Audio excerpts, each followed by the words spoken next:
And I'd like to welcome back to the channel for our weekly race recap and a happy race recap this week, Frankie Muniz. Hey, Frankie, thanks for joining me today.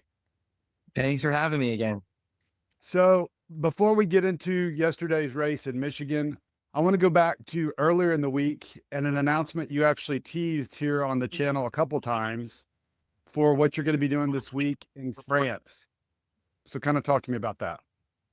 Yeah, I'm was invited by Ford Performance to go race in Le Mans. They have their brand new Mustang Challenge Series that they started last year here in the States. Everybody's in kind of an equally prepared Mustang Dark Horse R. And I got to do one of the races in Coda last year, and it was so much fun. I mean, the racing is really intense. The car has a lot of power. It sounds good. You've got like some of those single make series like, MX5 Cup, you've got Ferrari Challenge or the Super Trofeo Lamborghini series. And I think this Mustang Challenge is like the perfect series because the cars are fast, the racing's good, it feels intense, it's sexy, it looks good, Right. but it's not obviously the cost of running a Lamborghini or a Ferrari. Um, so anyway, yeah, so I'm racing in Le Mans. I think they're expecting over 40 cars. It's gonna be a really big field. We race on the 9 mile circuit, which is gonna be intense. We get two races, but I'm I'm really excited. Even obviously before the good week that we had in the NASCAR world, I was excited because it's different than what I've been doing, right? Less, maybe no expectations going in, or just kind of going in having fun. I'm a guest at Ford and just want to put on a good show type of situation. No pressure, but I feel like with my road course background, because that's really what I did prior to doing anything NASCAR. I only raced on road courses. That I should be decent. You know what I mean? I have a shot there. So I'm really looking forward to it, especially now because I just got some even more motivation. Of just I got to prove to myself again this weekend that I can be a race car driver, and it felt good. So let's go to Michigan, and before we go to the actual race, I want to talk about what you did with Morgan and Morgan, and y'all went to the Henry Ford Hospital. So kind of walk Yes. me through that. Yeah, we'll be posting a video about the whole weekend as well. But yeah, we went to the Henry Ford Hospital. We visited parents and little babies in the NICU there, and all the employees, and handed out teddy bears from the NASCAR Foundation and Ford Performance, and then Morgan and Morgan made a donation to the hospital as well. And it was just a good time. It's one of those things that you forget, like, even in my slump that we were having as a race car driver, right? The fact that we can show up somewhere and make an impact on people's lives, even just putting a smile on their face in a bad situation, or, the employees there. Like I took probably 500 pictures with nurses and doctors, and they were just so thrilled to have us kind of come through there. And it felt really good. So I was happy to get to do that. We had the truck out there. Everyone was taking pictures of it, asking a million questions, which was really cool. And it's just a really nice thing that Ford and Morgan put together, and I was thrilled to be a part of it. All right, so now let's go to practice. So the first thing that I noticed is Will's telling you smooth hands and be confident. So that word I kept Yeah. hearing over and over, the confidence word. So Yeah. then you get out on the track, and then it transitions into you got to keep your foot in the throttle. So that became the Yeah. theme for practice and qualifying. So just talk to me a little Yep. bit about what you were experiencing, and kind of lifting out of the throttle specifically in turns 1 and 2. Yeah. I mean, even in the sim, like flat out was very sorry, my son is working. Flat out was hard, right? It wasn't like in Atlanta or Daytona where you're just flat out. Like you could be flat out, but like you are on the limit. Like it is sketchy. Right. It's so fast, And so I knew going in what it would probably be. And going into turns 1 and 2, like it just felt really kind of low grip, especially when you get down to the line because the track really flattens out like this progressive banking. Mhm. And it's one of those things, and I've experienced it more on the open wheel side when you have all like the wings and the tunnels under the car, and you've got to go faster to make it feel better. But so I go out and practice, and I I'm not coming all the way out of the throttle. Like I'm lifting 40%, right? So still have, it loaded up, the locker lock, and, I'm barely making it through the corner. Like I'm almost mowing down the wall on the exit. So it's a really tough thing to tell your brain, Right. keep your foot in it and it will make it better. Right. So I start 3 and 4, which they were like, nobody's going through 3 and 4 flat, but I was. But in 1 and 2, they're like, everyone's going through it flat. And I was like, there's no way. You know what I mean? So we were working on it and I got pretty close. Like, maybe my lift would be, 10, 20%, mid corner just to help get it to rotate and then back full throttle. Like, you're talking for like a second, like, wah, like, and that little bit like helps kind of plant the front and gets it to rotate, or maybe even makes the rear come around, and you go. But I will say Atlanta was easy flat, especially by yourself. You know what I mean? We were against the white line, like, but you have the super speedway spacer, so way less power, and all that. But no, this was, you feel like you're going. What I was really surprised with was how many cars in practice. Granted, it was the day before, so it was really the day to be able to do it. Because if you did need to go to a backup, you had the whole day to kind of prep it, right? But like there were packs of 12, 15 cars, door to door, slide jobs, like crazy, pushing each other down the straights. And I wanted to get in it because like I knew our time would be a lot faster if we got into the draft. Right. So at the very end of the session, obviously tires are old, but like we're like, hey, get behind this group. So Enfinger was pushing me down the back straight. I've never been pushed like I was getting pushed, right? And it was like, whoa. So like I go up the track to let him have the corner, like thinking like I'll just jump in behind him. But when you do that, you lose time, right? Like I'm lifting out to let him go by and follow him. We still did our fastest time of the practice session on one of those 2 laps that I did that with Gio, Ruggiero, and Enfinger. I let them go into the corner. Like I let them have it because I was just thinking like, I don't want them to be so close to me. They push me up the racetrack into the wall, you know what I mean, in practice. And this isn't like a confidence thing. This isn't a like, oh, I'm not trying hard. And this is me maybe being 40 years old and just going like, we had a great practice. The truck feels really good. You know what I mean? Like, Right. I know we've got time wise, we're close, like, especially if we did laps in the draft, I didn't feel too bad about it. I knew we'd be good for qualifying. So it was intense practice session just because that's the nature of the racetrack. Now I've watched past NASCAR, past Michigan truck races and stuff like that. And even like after post race, like watching some of the highlights, it looks so unbelievably slow on TV. It is so fast. It's the fastest place we go by a lot. You know what I mean? Right. And you've got to drive there. I feel like just as much as you have to drive anywhere else. So it's not like a Daytona. If you're not afraid, you kind of keep your foot in it. You get lucky type of situation. You've got to drive this racetrack 100%. So I love Michigan. It's definitely my favorite racetrack. I've said it. So the first time I went there in 2023. Last year I ran it. We had an issue with the engine, but I still loved it. Leaving now, I can say it's the best racetrack on the circuit, I think. Right. Just so intense to race. So yeah, practice was good, ready for qualifying, and yeah, drove home and went to the gym and got ready for qualifying in the morning. So we get to qualifying in the morning, and one of the things I noticed, you say my heart rate is about 190. And then Pedro's Yeah. saying, hey, listen, breathe, do what we talked about, hammer down. So Yeah. you're the second car to go out, or second truck to go out. Tell me a little bit about it, because you did lift going into 1 and 2, but you said, I felt like it was like 2% and it might not even show up. And they said, well, we'll see. So just talk to me about the qualifying lap. Yeah. I mean, it's hard to be the first or second truck out there, right? They ran the ARC race the night before. It's different rubber. It's a different compound.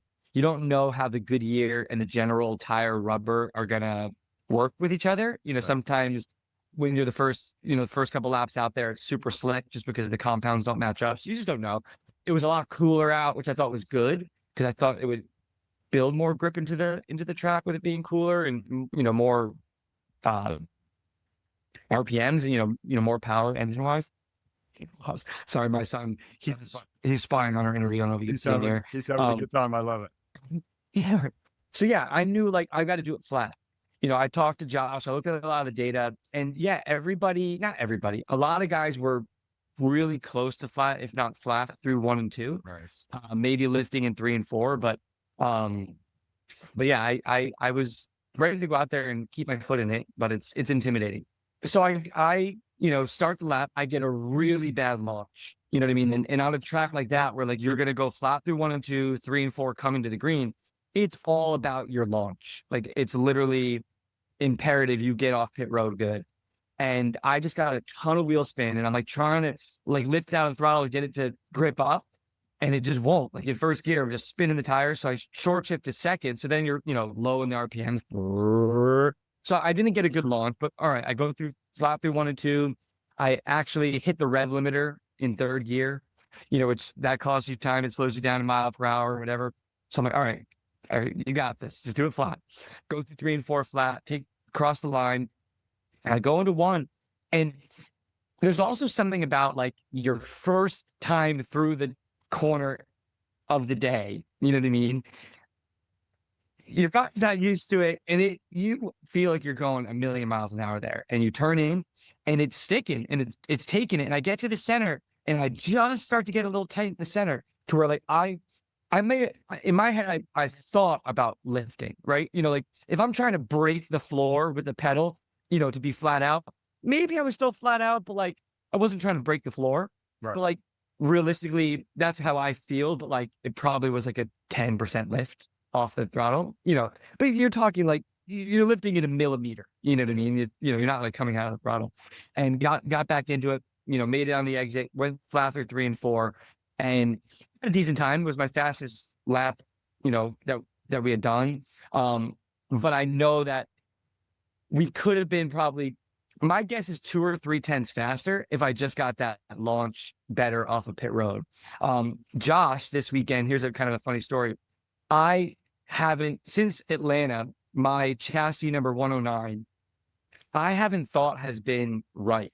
Like I thought something feels wrong with it, because like Kansas, we struggled with it. Charlotte, we really struggled with it. So I was like, let's not bring 109. Let's try something else just to see if it's the truck or me or what, right? And so Josh was like, well, I'm going to drive 109 because I think it's one of our best trucks, but I'll be able to see if it's good, good or bad. And he goes out, is 2 tenths faster than me in qualifying. And I was like, give me my truck back. So, I know that we would have been at least there, if not better. If I just got the better launch, because you can see it in the SMT data. You can see his launch versus me. And when he starts the lap, he's 2 miles an hour quicker at the start finish line. And I never catch that up. Right. And you wouldn't. So yeah. So obviously I was happy. We beat a few guys in qualifying, but I knew we had a good race car. Like I knew that we would be good for the race. And yeah, I thought we'd be good in the race. So I wasn't worried. Obviously our goal is always top 20. You know what I mean? Like as far as qualifying, finishing, that if we did that against the teams that are in the Truck Series, I feel like we'd be really, really happy every week. So, qualified 25th. Josh had qualified 21st. He beat a few of the Tricon trucks. He beat, Matt Mills in the Nice truck. So that feels good for a team like us. You know what I mean? They're spending a lot more money than we are. And, so that felt good to know that we had pace. All right. So we get to the race, and one of the first things that I have here in my notes is I wanted you to talk to me about avoiding Raja Caruth. I guess he has cut a tire or something, and he's like cutting down, and it just like seemed like so narrowly missed him. And it was one of multiple. Did you have access to my in-car camera at all? Yeah. Well, whenever they showed it. Only when they would show it. Yeah. Yeah. I mean, we might have the file that I don't know if we're allowed to share it, but like, I want people to see my in-car camera, because I had probably by far the most I'm going to call it near death experiences I've ever had. Not like near, like, oh, I almost wrecked. Like I'm talking, these would have been massive. I would have been in the catch fence. You know what I mean? Like massive. But yeah, I don't know if it was like lap 2 or 3. Yep. I was coming around turn 4, you're flat out, Raja, there was 2 trucks that were like down low and Raja shot up the track. And I basically closed my eyes thinking I was going to hit him. I turned to the right, I missed him. And I was like, that was close. You know what I mean? So I was happy to have avoided that because that would have been another rough weekend, right? To only make it 2 or 3 last or big wreck. So happy to avoid that one for sure. Right. So I actually thought, okay, well, maybe this is his luck changing because A, you had made it through the first lap, and B, you had avoided a crash. So Yeah. it was off to a good start. So then right out of the gate, I heard them asking or talking to each other on channel 2. It said you were Yep. completely out of the gas going into turn 1. So it was like once we got into the race, things that had happened in practice were you were kind of repeating yourself. So I wrote down, what does it take to make that commitment? Because now you're in an actual race trim, you're in racing against others, and it's hard to Yeah. commit to that. So tell me kind of what I what's going on. thought based on what I saw in practice that we were going to have a wreck fest early. Okay. It became a wreck fest at the end, but like a wreck fest early. And even at the very start, I saw so many trucks right in front of me bouncing off each other and sideways. And I don't know how people save stuff. Like I was waiting and you're going so fast. Like, if you're 4 truck lengths behind something, you're there in half a second, a quarter of a second. There's not even time to react.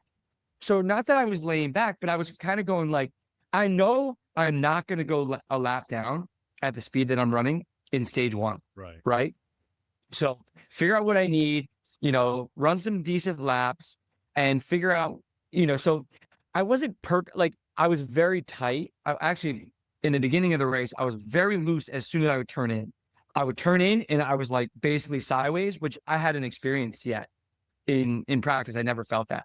We were just a little tight in the center, which I prefer. They always say loose is fast, but I like the confidence that the rear end is not going to go anywhere, right? Because then I'll go faster. Because whatever, if you have to put more wheel in it, fine. I can. But if you're going to use the rear and you're so on a limit, you would back into the fence so fast. Okay. So I was a little loose in, and then I'd be tight in the center. So it was a different experience that I was feeling that I hadn't felt before. So also goes back to that, like, how do I go faster into the corner? Like, how do I hold the throttle longer into the corner when the rear's coming around when I'm turning in? And Will Rogers, my spotter, I love him. We have a really good relationship. I trust him 100%. But he's also a driver coach, right? More in sports car stuff, but he's done a lot of NASCAR races, and he's good at seeing what others are doing and trying to get me to do it. Yep. One thing for me is if I'm thinking about it, I'm not going to do it. Meaning, if I'm thinking about what I need to do rather than just naturally doing it, I'm going to be slow because I'm thinking about it, right? Like it just needs to be this natural ability. So maybe it's a discussion I need to have with him too, is like, tell me once or twice, but like, if you tell me every time, I'm thinking about it, which is making me not just do it. Right. That's a me thing that I need to work on too. But like, I felt comfortable with what I was doing. Sure, I could have been faster, but I knew like I'm learning right now. I'm in learn mode. We'll be fine. The guys behind me aren't going to catch me. I was faster than them. And I could see the guys were in front of me. I was losing them a little bit, like a tiny bit, like maybe a truck length a lap, but they weren't like, I wasn't in fear that I was going to go down a lap. That's all I'll say. Right. So yeah. Okay. So, all right. So we get through that first stage and I tell myself again, I write it down. It had to feel like a small win because you finished the stage, which we hadn't done the week before, and you didn't get lapped, which is you were just talking about. So then we get into stage 2. And right out of the gate on this one, I hear, hell of a job, nice work, keep moving forward. Those were words from Will. So obviously he's seeing what you're doing and he's encouraged by it. So, and then he tells you, it's your fastest lap of the race, a couple laps into that second stage. So clearly something clicked going into stage 2. So talk to me about that. Yeah, no, I mean, we had made our pit stop, made a little bit of an adjustment. The truck felt really good. Like I felt really racy. Like to be honest, it was one of those moments. It almost felt like how I felt at Texas, where I'm like, why are they going so slow in front of me? Like I'm almost hitting them because I'm rolling so much more speed through the middle and can get off the corner. But it's an art there how to pass people, right? Especially because the more dominant line was one groove up off the bottom, right? So I was really fast once again against that yellow line, and we were really quick down there. We were so fast, and I get next to them, and I get up. I literally be side drafting them, and they start getting pulled back. But then the next guy behind them would push them past us, right? So if you're on the inside, then you get freight trained by whoever's there. So it was a battle. That whole, I mean, really the whole rest of the race from the beginning of stage 2, we were in a fight with what I was looking going like, these are really good trucks. It was me and Ben Rhodes and me and Luke Fenhouse. I don't know when in the race I was with who, but like Fenhouse couldn't get by me, and then Majeski couldn't get by me. Then, you know, Jack Wood. I mean, there was a lot of good trucks that we were battling with, and that felt really good. And I was figuring it out. I was working on how I could set them up, how I can get by them. And we did it. We made some really good passes on track, you know, on merit, like on speed, not because they had a mistake or not because like we set them up and we got by them. So I was learning every single lap. And that's what when I talk about, like, you know, when you're on your own island, like I've been, like, sure, I'm 6 laps down, go out there and learn. I'm not going to be aggressive, you know, trying to close the door on them or take their air away or do certain things when I'm 6 laps down, where this is exactly what I needed, right? Sure, I think we were running 22nd to 25th-ish, right? But we're on a lead lap, we're racing good trucks, and we're making moves. So it felt really good. Yeah. In the second stage, my notes are racing side by side with last week's winner, Roger Carruth, Ben Rhodes, 2-time champion.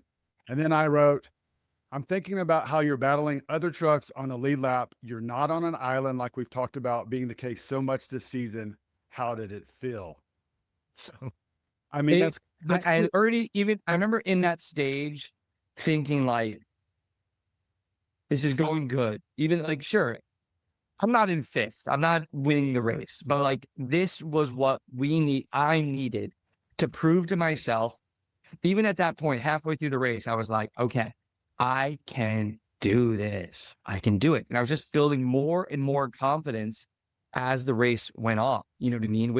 With trying to set people up, staying really close and pushing people down the straightaway. Like I was doing all the right things. You know, and that felt great. It felt amazing.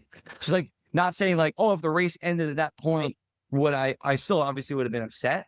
But it would have felt good to go like, hey, like we weren't just lost. You know, we were battling. And that's what I want. That's fun. That's what's fun. That's what's fun about racing. You know, is getting to be in the battle, right? I don't like to drive by like even in practice. Like if we did a test, after like 10 minutes, I'd be like, all right, now like you need to be in those battles. That's what makes it fun, you know, for sure. right. And that's kind of the whole point of it is competition. You want to compete against others. You don't want to be laps down and just kind of like we've talked about being on your own island. So then we go to the end of that stage, and the words that I hear from Pedro are, I'm really proud of you, how you drove the 99. And you respond with, yeah, I don't know what I'm doing. And then he says, super impressive. I'm super proud of you.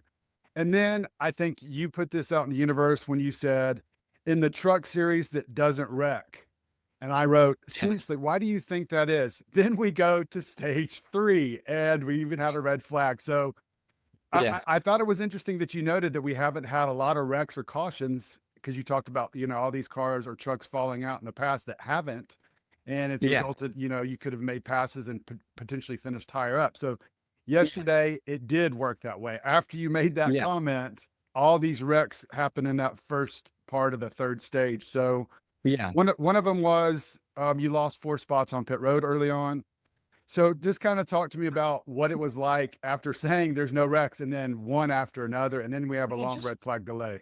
You know, if you think of, now, was it last year or 2 years ago? Like with the truck series, like was a mess, you know, as far as just kids wrecking everybody. You know what I mean? Like it was, so like it's why I didn't do the Truck Series last year, because I thought, I'm like, it's just a wreck fest, right? Like you can't even get any racing done, or whatever, right? It's why I was gonna go more the Xfinity route and then ended up in the trucks, but because I just thought like they're just crazy there. Like nobody races clean. It's just a nuts race, and we haven't had that this year at all. Like I think the races have gone green probably more than ever this season. You know what I mean? With no trucks falling out. And I do remember thinking that. I think that's maybe why I made that comment. Is like, we did lose. I think I was in like 20th or 20th. I never know the position. I'm guessing, and we lost a bunch of spots on pit road. That happened actually every time we pit this weekend, but we can work on that. But I remember thinking like, man, I'm having like this great, like what I feel like is a good race, right? Because I'm in the hunt. I'm fighting with people, but man, it would be nice if just a few trucks fell out like normal. Like normally you lose 2 or 3. Give me 5. Hey, but then our 22nd is 17th. I'm like, that'd be a great day, especially with how we've been going. So I remember thinking that, and what was the first? Oh, the first wreck was behind me. It was, I think, the O2, the 2. I don't know who else was involved, but I do remember coming out of 4, and I looked at he said caution out, and I looked in my rear mirror and I saw them back into the fence really hard. Yep. And that brought out the red flag. So we're sitting on the back stretch. Michigan, it wasn't super hot. It was 75, but the humidity was really high. And I've never finished. I have this huge drink bottle in my truck. Like the biggest, everyone's always like, what is that thing? I'm like, I get thirsty. And I had finished all of my water from the bottle during the red flag. And I was like, oh man, like we still got a long way to go. You know what I mean? Like, Right. And I remember feeling really actually like tired. I was sitting in the truck. I was closing my eyes, because I knew it was going to be a while.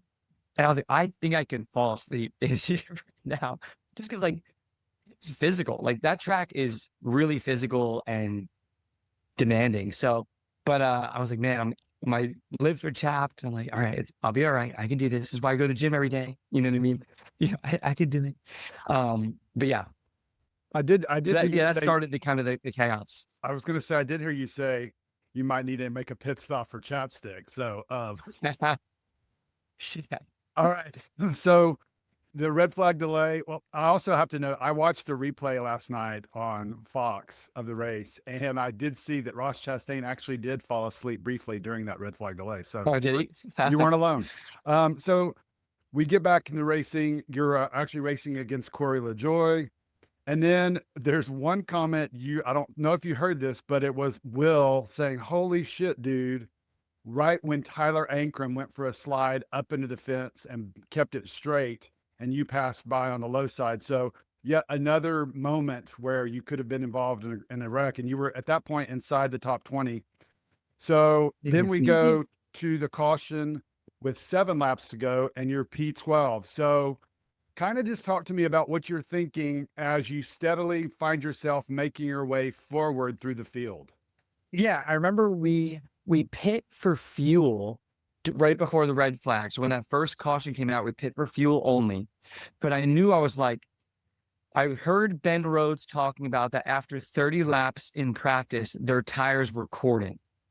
Okay. And we had like 56 to go or 57 to go. Or I can't remember exactly, but there was a lot of laps. And I was going, if we pit for fuel, like, sure, we might with the cautions make it our fuel. But like, I remember thinking like, are my tires going to be all right by the end? Like, are we not, we're not going to come in again? Like, is that why we pit? Because a lot of people didn't, you know what I mean? So like we cycled a little bit further back because I was running like early 20s. And I think we went back to, I can't remember, you know what I mean? But like maybe 27th or whatever it was. But I knew, okay, well, everyone in front of us, not everyone, but half the cars have to make a stop step. So maybe we're all right. So I think when that Ankrum crash happened, yeah, that was another near-death experience.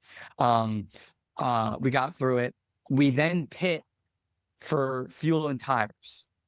So I knew we were done with tires, but I know we'd be really close on fuel. Right. Because on a green flag run without a draft, we could do 31 laps. With the draft, we were thinking 33 to 35. And I think there was still 40 something laps left with caution lap. You know what I mean? Like we were going to be really close. I remember thinking that. So they were having me save fuel the whole time, which is a process in itself, right? Like, if you haven't experienced it, like you're trying to keep up with the field because you can't lag behind too much, but then you're like full throttle and you try to put it in neutral, shut it off, coast as much as you can, put the ignition back on, get it in gear, pop the clutch, get it to keep going.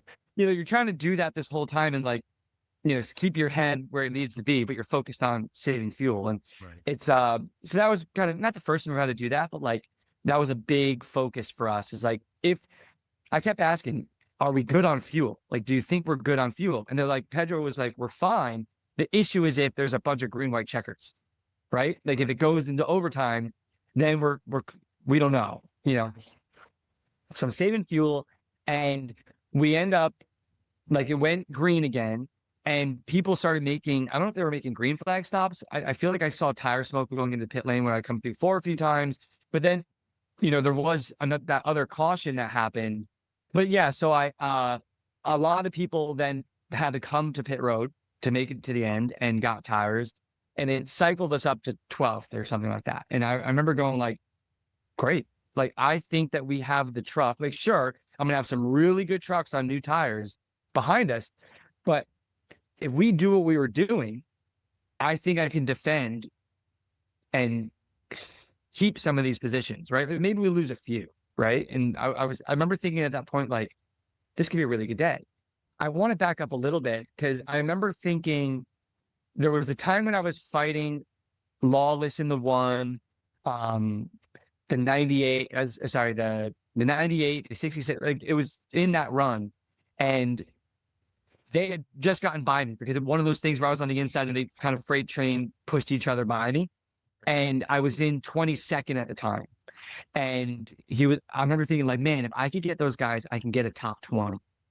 I remember thinking like, oh, let me get these guys. Like, I can get these guys. I need this top 20. That would be so huge for us. So like, I was excited for the potential of a top 20. And I'm bringing that up because in a minute, I'm going to tell you something, that you'll understand my thought process. So we're restarting in 12th. I kept picking the inside because it was the shorter line. And I also preferred being on the inside. Even if I lost a position or two, well, look, we gained 2 spots or we gained 3 spots for me picking the inside. If I lost 2 spots by being on the inside because the train on the outside was running better, that's fine. I still was a net positive in my head, right? I also kept watching them hitting each other and like basically in the wall on the exit of 2 every single restart. So I was like, I want to be on the inside where I can cut down because there's so much room down there and not be stuck on the outside and run into it. So that's where my mindset was. Will Rogers was really trying to push me those last couple of restarts to choose the outside. Yeah. I was going to take the outside if the number wasn't a net benefit for me to go on the inside. You know what I mean? Right. So that was mindset of why I wasn't going against him. I thought there was more positive in me gaining spots, gaining rows, choosing the inside than choosing the outside. Okay. So then we go to a restart with 5 to go. And then there's the big crash where you go zipping through the grass. And obviously you get grass on the grill. And so the water temperature is getting hot. So kind of walk me through that because I know Will was saying low, low, low, low. And you kept having to shade over. And I did see your in-car camera of that. I think that was online as you just kept going further and further into the grass, which is obviously where you picked up multiple positions. So just talk to me about that incident. Okay.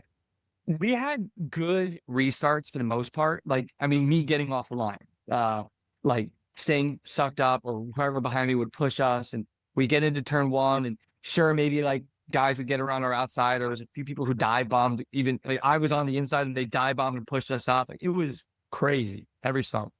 But like, I felt good and but I felt like whoever was in the lead for most of the restarts was playing games because like we'd be going behind the pace car and you're trying to close up. So like you're hitting the gas and you're on the gas and brake, like trying to like stay closed up, but you want to be ready to go when they go. Yep. And he would call like they're in like, 5, 4, 3, 2 in the box, and like everyone would kind of long and then slam on the brakes and then go. And they were like the sloppiest restarts I've ever experienced. You know what I mean? Like, because like everyone was accordioning, and I don't know how there wasn't huge wrecks every time, Yeah.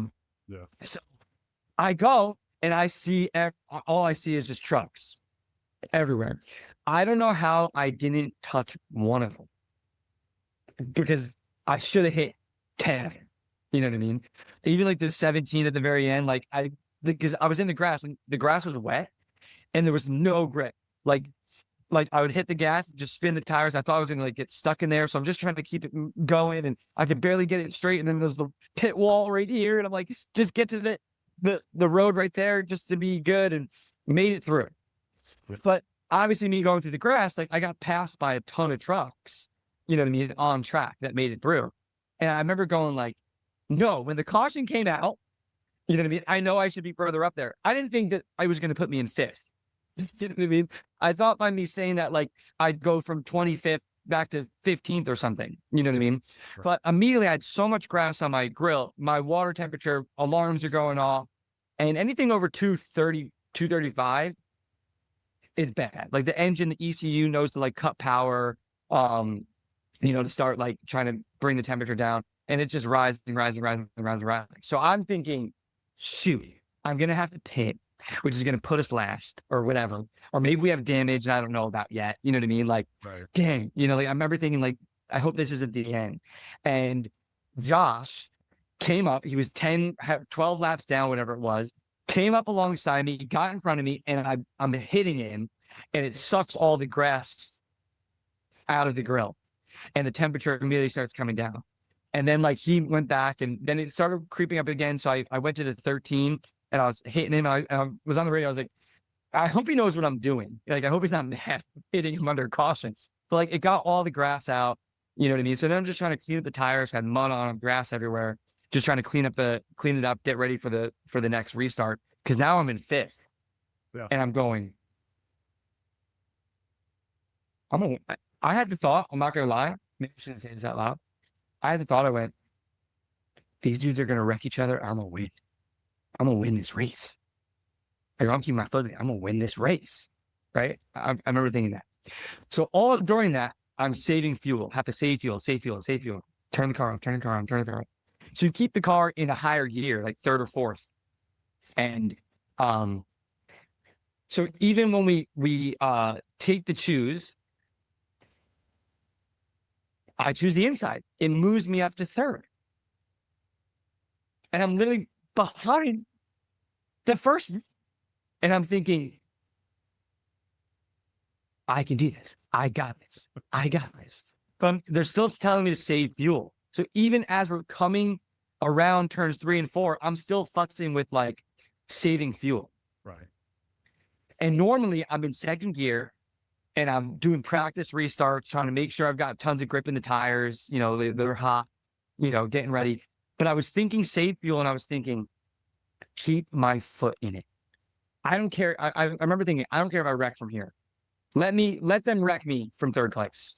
Like, let Carson Hocevar, who's behind me, wreck me going into turn 1. I'm going for it.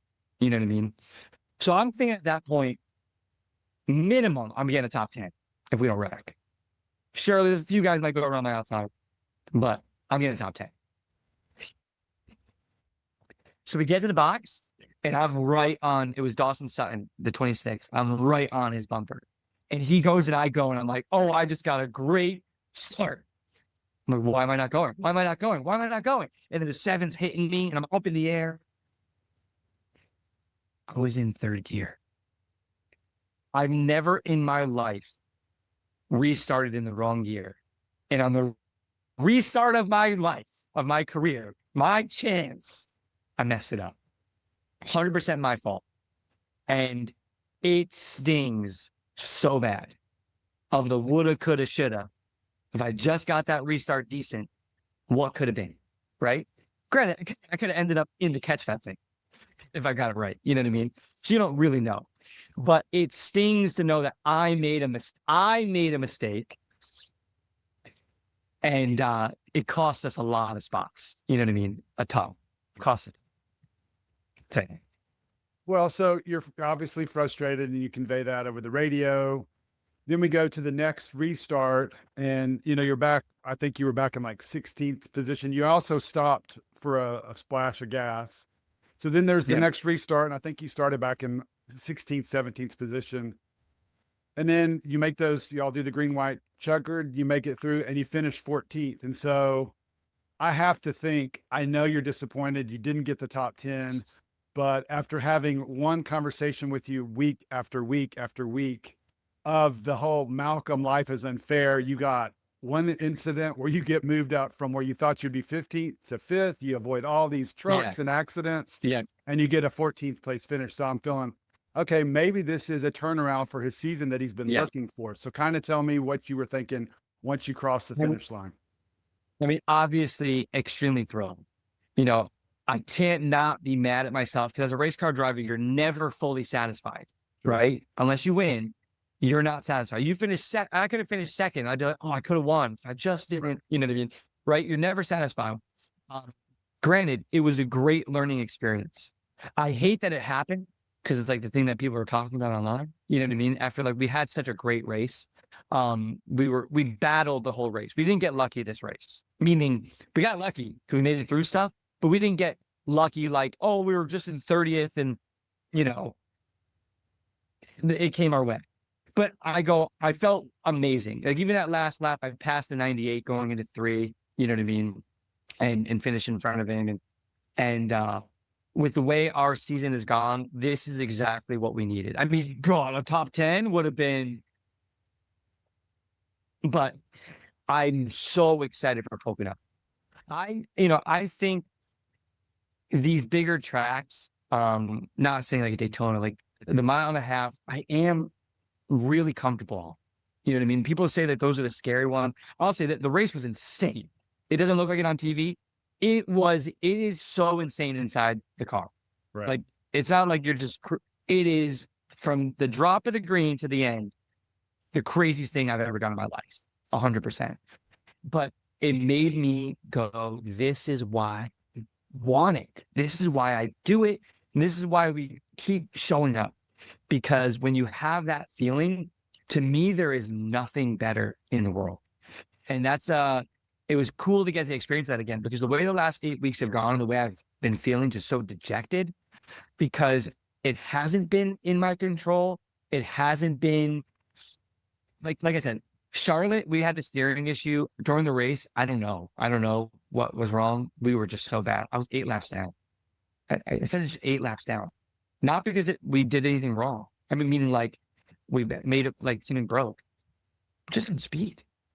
That was hard to take, but like it's almost easier to go, I wasn't good. Right? And a tire blow, whatever it is, whatever the luck that we've had those other couple of races. But I don't know. It felt amazing. Like I said, I'm so excited for this weekend in Le Mans, and then I'm really excited for Pocono, just because I feel like I'm going to show up again. Here's a weird thing. It just came to my mind. This week, even when I walk through the garage, I see a lot of the drivers. I don't talk to many of them. There's a few who I have like good relationships with that I'll go up to, and they come up to me and we chat a little bit. But for the most part, like you don't really see a lot of the other drivers, or at least I don't. You know what I mean? I'm in my hauler with my crew, my team, they're in theirs. You walk to practice, you go to your pit stall, you're in the car, you leave, you go through notes, and then you do whatever you have to do with your team and you leave. But I will admit, I walked through the garage, I was walking to the rookie meeting, I saw a bunch of people and they looked at me and, some like nodded their heads, some waved. And I felt like freaking loser. I felt like a loser. Like I felt like they were thinking, why is he here? I honestly felt that. And I hope the guys that I was racing at least acknowledge, I'm not expecting, I don't want them to say anything to me, I'm not saying that. That maybe they go, wow, I didn't expect him to fight like that. You know what I mean? Because I feel like I did. I feel like I fought. And even having that confidence going into the garage again, you know what I mean? To go like, that guy I used to kind of be afraid of. I'm not afraid of him anymore. You know what I mean? I could battle with him. I can do it. Let's go. It feels good. You know, granted, I still got a lot to do, a lot to prove, a lot to learn, a lot to, you know, to show up and accomplish. But this was the weekend that we needed as a team, 100%.